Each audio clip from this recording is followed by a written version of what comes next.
So at my work, we have this policy that you can't send me an email with a big attachment to it. It's supposed to help us from getting hacked and, being susceptible to phishing scams and all that stuff. And now I find out there may be another reason, a reason that's pretty creepy. Hey everybody, I'm Sean McBride, the movie guy, and today let's talk about the new horror film, Undertone. Welcome to the Undertone podcast, where we talk about all things creepy. I'm your in-house skeptic, Evie Babbage, and my believer co-host says he has a real treat for us today.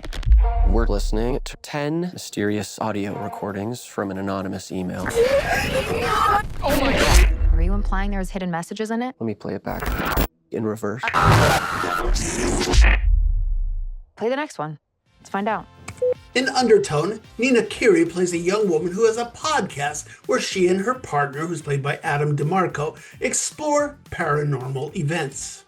Think of it as X-Files, but in podcast form, where these two go all Mulder and Scully on all sorts of creepy stuff. Now, things kick into high gear one day when they receive an email with some creepy recordings. Now, they start to listen to them and realize that, well, there might be a demon lurking behind it all. What's more, the demon may now have its sights set on our poor podcaster, who's stuck at home caring for her hospice-bound mother. Now, if you've seen the marketing for this movie, it's being sold as the scariest movie you've ever heard, which I guess makes sense because it's based in the world of podcasting, so audiophile, so it makes sense that the horror should be part of the audio. And they do some interesting things with the audio, with some, moving sounds and stuff around, but the scariest movie you've ever heard? I don't think so. See, the problem is that movies are also visual mediums, so there has to be some scary visuals as well to make this movie truly frightening.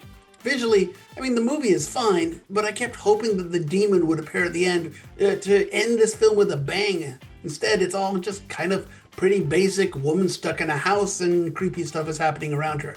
It's not really scary. This feels kind of like a COVID-era project or a very low-budget project where the filmmakers could get one location and one actress, so they use that to be the basis of their horror film. And I get it. I appreciate that vibe here. But the bottom line is sooner or later, you have to come up with some creepy ways to give us something scary to sink our teeth into.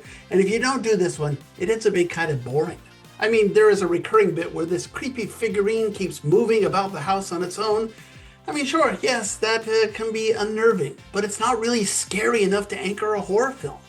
Now, the other thing that bugged me was that there are these 10 audio files, so the producers deal with them one at a time. And look, I get it. As a podcaster myself, I am always looking for content, but digging into the audio one at a time gives the film a start and stop quality that really keeps it from gaining much momentum. Now, I will say that even though I'm kind of lukewarm on this movie, I did kind of like the ending, or at least the thought of the ending, where the filmmakers finally have to confront the idea of, is there a demon or not? And they have a pretty cool visual there that reminded me a lot of the Blair Witch Project, a movie that I think is genuinely scary, a movie that I love. So I like that. The problem is they don't see it through. We just get to that point and then the movie's ending. They have this ambiguous ending, and I really wanted to see more of what's going on at the end, just so I know what's the deal with the demon and what's the fate of the podcaster. That stuff was important for me. I just really needed them to commit to an ending here as opposed to teasing an ending for me. I was disappointed by that. So ultimately, I just didn't buy into the hype here. I don't think the movie is genuinely scary. They have some fun with the audio, but they needed to add video to hammer home the scary stuff. Plus, the start-stop nature of the screenplay made it hard to get caught up in the mystery. Yeah, scariest movie ever heard? I don't think so. I give Undertone 2 stars out of 4. Now, I will say that I'm worried that I'm being a little unfair here because this movie is about podcasting, it's about audio, it's being sold as being about audio. So me really wanting some visuals, maybe the filmmakers had no intention of doing that, and it's just me saying, no, I wish this had this, where that wasn't the point of this film. That just left me disappointed. But I will say this. I wonder what would have happened had they turned this into a podcast, an audio-only podcast, where they were forced to be creative and put the scares into the audio. I think that could have been pretty cool. As a movie, not so much. But hey, that's me. What do you think? Feel free to comment below. Of course, don't forget to subscribe to this channel so you get my reviews just as soon as they come out. And check out the podcast. It's called Two Movie Guys, and every week we talk about all the week's big new movies. Just search for Two Movie Guys wherever you get your podcasts. So like I said in an earlier video, there weren't a whole lot of movies out this week. Part of that is because it was the Oscars, and so all of our attention was devoted to the telecast there. But we do have a movie coming out soon, this coming up weekend.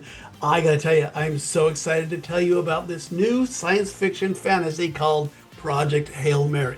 We'll talk about that next. See you then.